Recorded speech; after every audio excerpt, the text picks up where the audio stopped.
अगर बात बंटवारे की आती है तो हम सिर्फ भारत और पाकिस्तान की बात करते हैं, पर क्या आपको पता है अफगानिस्तान, तिब्बत, नेपाल जैसे जाने कितने ऐसे देश हैं जो पहले भारत का हिस्सा हुआ करते थे। तो चलिए आज मैं आपको बताती हूँ कि कैसे हुआ अफगानिस्तान और भारत का बंटवारा।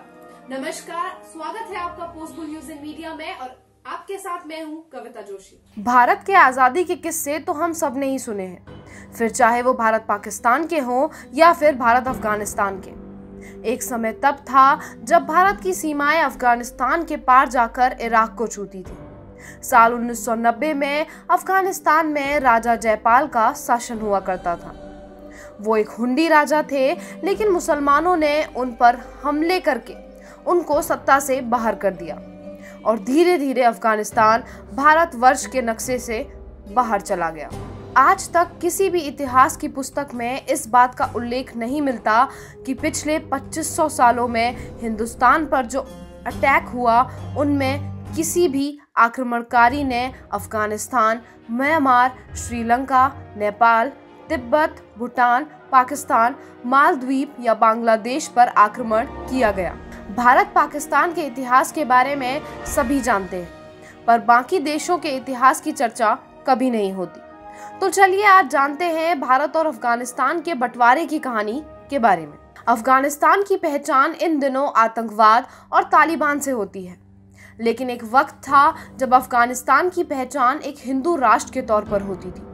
अफगान शब्द संस्कृत भाषा के अफगान से निकला हुआ माना जाता है। यह देश 17वीं सदी तक अखंड भारत का हिस्सा था।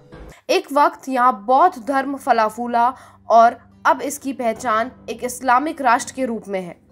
17वीं सदी की शुरुआत तक तो अफगानिस्तान का नाम भी नहीं था। महाभारत काल में इसके उत्तरी इलाके में गांधार महाजनपद था, जिसके कारण इसकी राजधानी कांधार कहलाई। इसके अतिरिक्त आर्यन, कंबोज आदि इलाके इसमें सम्मिलित थे। गांधारी और पाणिनी यहीं के रहने वाले थे। अभी भी अफगानिस्तान में बच्चों के नाम कनिष्क, आर्यन और वेद आदि रखे जाते हैं। यहाँ पहले आर्य रहा करते थे जो वैदिक धर्म को मानते थे। अफगानिस्तान यूनानी और मौर्य साम्राज्य का भी हिस्सा रहा।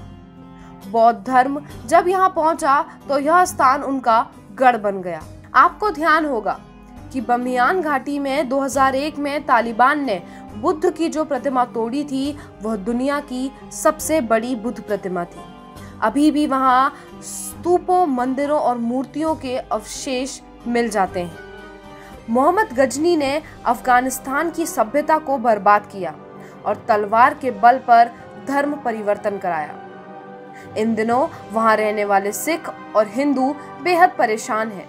लेखक की एक रिपोर्ट के मुताबिक 1992 में यहाँ हिंदुओं और सिखों के 2,20,000 परिवार थे, लेकिन इन दिनों यह संख्या 220 रह गई है। वहाँ हिंदुओं को शव जलाने नहीं दिए जाते। वहाँ के स्थानीय हिंदू और सिख अपने अधिकारों के लिए अभी तक संघर्ष कर रहे हैं। अफगानिस्तान और पाकिस्तान को छोड़कर भारत के इतिहास की कल्पना नहीं की जा सकती, या फिर ये कहना चाहिए कि वह 7वीं सदी तक अखंड भारत का एक हिस्सा था। 26 मई 1739 को दिल्ली के बादशाह मोहम्मद शाह अकबर ने ईरान के नादिर शाह से संधि कर उपगढ़ स्थान अफगानिस्तान उसे सौंप दिया था। अफगानिस्तान नाम का विशेष प्रचलन अहमद शाह दुरानी के शासनकाल में ही हुआ। इससे पूर्व अफगानिस्तान को आर्यना, आर्यानुम्र, वीजू, पख्तिया, खुरासना, पश्तू खवा और रोह आदि नामों से पुकारा जाता था, जिसमें गांधार, काम्बोज, कुंभा, वर्णु, सुवास्तु आदि क्षेत्र थे। अफगानिस्तान की सबसे बड़ी होटलों की श्रृंखला का नाम आर्याना था और हवाई कंपनी भी आर्याना के नाम से जानी जाती थी। इस्लाम के पहले अफगानिस्तान को आर्याना, आर्यानुकम्र, वीजू, पख्तिया, खुरासान, पश्तूनखवा और रोह आदि नामों से जाना जाता था। करीब 3500 साल पहले एकेश्वरा आदि धर्म की स्थापना करने वाले दार्शनिक ज़ोरास्टर यहीं रहते थे। 13वीं शताब्दी के महान कवि रूमी का जन्म भी अफगानिस्तान में ही हुआ था। धृतराष्ट्र की पत्नी गांधारी महान संस्कृत व्याकरणाचार्य पाणिनि और गुरु गोरखनाथ अफगानिस्तान के ही पठान जाति के बाशिंदे थे। दरअसल अंग्रेजी शासन में पिंडारियों के रूप में जो अंग्रेज से लड़े वे विशेषकर पठान और जाट ही थे। पठान जाट समुदाय का ही एक वर्ग है। कुछ लोग इन्हें बनी इसराइलियों का वंश मानते हैं। अफगानिस्तान में पहले आर्यों के कबीले आबाद थे और वे सभी वैदिक धर्म का पालन करते थे। फिर बौद्ध धर्म के प्रचार के बाद यह स्थान बौद्धों का गढ़ बन गया। यहाँ के सभी लोग ध्यान और रहस्य की खोज में लग गए। इस्लाम के आगमन के बाद यहाँ एक नई क्रांति की शुरुआत हुई। बुद्ध के शांति के मार्ग को छोड़कर ये लोग क्रांति के मार्ग पर चल पड़े। शीत युद्ध के दौरान अफगानिस्तान को तहस नहस कर दिया गया।